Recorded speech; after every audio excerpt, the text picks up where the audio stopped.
কইও না ৰে।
আজি ডিএফও ছাৰৰ নিৰ্দেশ মৰ্মে গোৱালপাৰা প্ৰটেকশ্যন স্কোৱাড ৰেঞ্জৰ ষ্টাফ আৰু আমাৰ কৃষ্ণা ৰেঞ্জৰ অল ষ্টাফ লগতে পুলিচ পাৰ্চনেল লগত আছিল আমাৰ।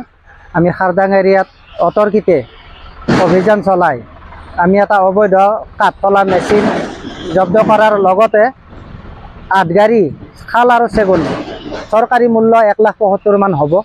এইখিনি গোটেইখিনি জব্দ কৰি আমি বনাঞ্চলিক কাৰ্যালয়লৈকে লৈ আহিল। চোৰাং ব্যৱসায়ীৰ তথ্য আমি গোপন সূত্ৰে পাইছিলোঁ, কিন্তু আমি যোৱাৰ আগমুহূৰ্তত তেখেতসকলে পলায়ন কৰে, গতিকে তেওঁলোকক কৰায়ত্ব কৰিবলৈ সক্ষম হোৱা নাই। কিন্তু জব্দকৃত মিল আৰু কাঠখিনি গোটেইখিনি আমি ৰিকভাৰী। পৰৱৰ্তী অৱস্থাত আমি এইটো অব্যাহত থাকিব আমাৰ।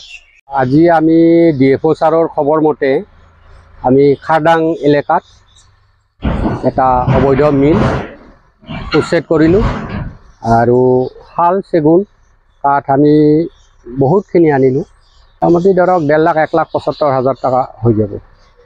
দীৰ্ঘদিনৰ পৰা চলা নাই। কথা হৈছে কি, আমি 1.5 মাহ 2 মাহ আগতে সেই জেগাৰ পৰা আৰু এটা মিল আমি উঠাই আনিছোঁ।